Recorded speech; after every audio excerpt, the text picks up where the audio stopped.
Today, you're going to learn how to spot a job hopper. We're going to go through 9 interview questions that I wrote to help you catch a job hopper before it's too late. Now, I had to warn you, you're not going to get anything lame and generic, like check the references or read the resume. You already know that stuff. Instead, you're going to get 9 interview questions plus 1 interview technique you can put into action today in your next interview. I'm Nick Glassett, founder of OriginLeadership.com. Let's get started. So, job hoppers can be a little sneaky. Here's why. They tend to be professional interviewers. They change jobs all the time, which means they go to a lot of interviews. So, over the course of time, they've gotten a lot of practice. They end up really good at interviews, and that can fool some people. So, we're going to go through the technique that I've got for interviews, which is called established total control, which is to help you get in control of the interview. And in this case, we're going to ask it over the course of 9 questions to kind of out the job hopper, if you will. So before we get into that, I've got a quick stat for you here. So the reason that you want to catch a job hopper and why it's so mega important is because it costs money to keep hiring new people. So that's called turnover. When you have an employee and they quit and you have to hire a new one, that's called turnover. So that would be a turnover of 1. And if he or she quits and you hire another one, that's turnover of 2 people you've turned over. So I'm going to read you this. A report from the Center of American Progress, which studied 11 research papers published over the course of 15 years, found that turnover can cost organizations, this is crazy, anywhere from 16 to 213% of the lost employee's salary. So the 16% represents the lower paid spectrum, so $30,000 a year and below, whereas the 213% represents the higher paid spectrum. So if you have a highly trained employee who's making $150,000 a year, the cost to the company to replace that employee could be as high as $320,000. That's insane. So you want to catch job hoppers before they hop jobs, no question. Now, a little bit on the interview tactic, established total control, or ETC. Like I said, it's not a set of specific questions, but it's more of a demeanor in the interview and then how you ask each question.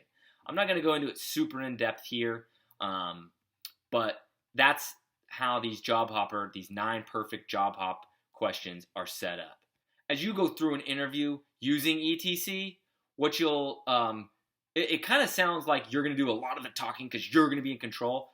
Not the case. The talking, even in an interview where you're going to use established total control, should be 10% interviewer and then 90% interviewee. You're going to ask question, listen. Ask question, listen. But it's how you ask those questions that is the key. All right, so let's get into it. The 9 perfect interview questions for job hoppers. Question number 1. Where are you working now? Pretty straightforward. You just want to know where they're working. They're going to give you a little bit of details on the company, the boss, whatever it may be.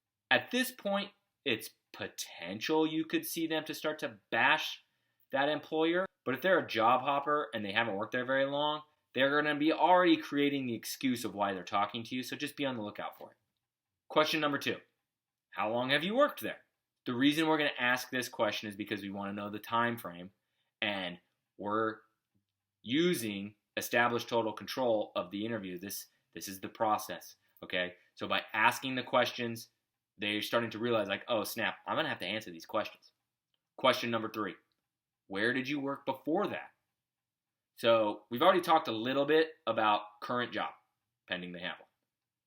Now we're going to ask the question about former job or job B. Be listening for any potential follow-up questions that you should ask. They may start to get a little uneasy at this point. It's important for you to stay calm, be yourself, keep asking follow-up questions, smile. One of my favorite things to do is if they get a little squeamish, I just smile Maybe look down and take a note. I'm not a big note taker in interviews, but just let them know, hey, we're not going anywhere. You're going to answer these questions. Question number 4. And what were the dates you said that you worked there? And then what was the dates that you worked at your other job there again? So what you're doing here is you're going back in time, and this is where established total control really comes into play. They've already answered that question. You've already talked about it at length, and then you're going to go back and make them answer it again. The reason you're doing that is because you're showing them that you're dead serious about answering all these questions honestly, and you're dead serious about how important it is that they get these things right. After you ask that question, pay attention to see if any dates change or any stories change. By this time, you're fully in charge of the interview. What we're doing at this point is essentially looking for patterns. So we've talked about job A, where they currently are, or I guess their most recent job. We've talked about job B. Then we went back with question 4 and rehashed it all. We're looking for a pattern of job hopping, which leads us into question number 5. Okay, I see. And what was the reason you left your former employer? You're going to ask this one really quick after they answer the dates of question 4. It's almost designed to be a follow-up question, but you want to get them thinking in exact dates. And by this point, by making them think that thoroughly, you're going to start to get the truth. They get mentally tired a little bit, and it gets harder and harder to make up rosy stories or to remember the stories that they've told other employers. You're digging deep, you're putting them through the ringer, and if they're a job hopper, they're sweating. Okay, and then we just keep going. So question number 6. And where were you before job B? Now we're 3 jobs into the past. Current, former. This is the point where they may try to get the interview back under their control by being extremely passionate about this job. Don't fall for it, but at the same time, don't take everything as a lie. Maybe 3 jobs ago they had their dream job and it didn't work out because it was in Atlanta and they had to move to Louisiana. Who knows? But they may start to win you back 3 jobs ago by being so passionate about it, loving it so much, being so sad it didn't work out, it was their calling in life, etc., etc., etc., etc. It's always my suggestion after question 6 of the 3rd job to start to reserve your follow-up questions in your brain and start going a little bit more rapid fire. And so let's jump right into question number 7. And how long were you there? See where this is going? More looking for patterns. As you asked 3 jobs ago of how long they had that job, they're going to start to see what you're getting at. They're picking up what you're putting down. And the hope or the intent is that they start to get a little more honest because they see that you're not one to get fooled. But if they keep going down that road, that's fine. We got 2 more questions for them. Again, just save your follow-up questions and jump right into question number 8. So what was the reason you left there? No surprise with this question. If they're a job hopper, they're getting very uneasy. If they have long hair or maybe are female, they might start touching their hair. Guys might start to play with their beard. They're going to get real uncomfortable. I've actually had applicants at this point start sweating visibly. It's kind of crazy. All we've done is ask some simple questions, but we're making them answer all these questions about time and job, where it was, and why they left of their last 3 jobs. By this time, we have accomplished objective number 1, which is you have established total control of this interview. You're in the driver's seat, you're deciding where it's going to go, and they know you won't be fooled. So now we go in for the kill shot. Question number 9. It looks like you've moved jobs quite often. Why would that be? So you're just going to call a spade for a spade and basically tell the guy or gal who's a job hopper that they're a job hopper. Now this part's important. Hear them out. There could be some circumstances where they had to move suddenly more than one time and it caused them to have a very short time frame at each job. Or Maybe they're like the college student that switches majors 4 times. They can't decide what they're passionate about. They think they're going to be great at this, or they think they're going to love it. Then they get into the field or the job, and they just don't love it.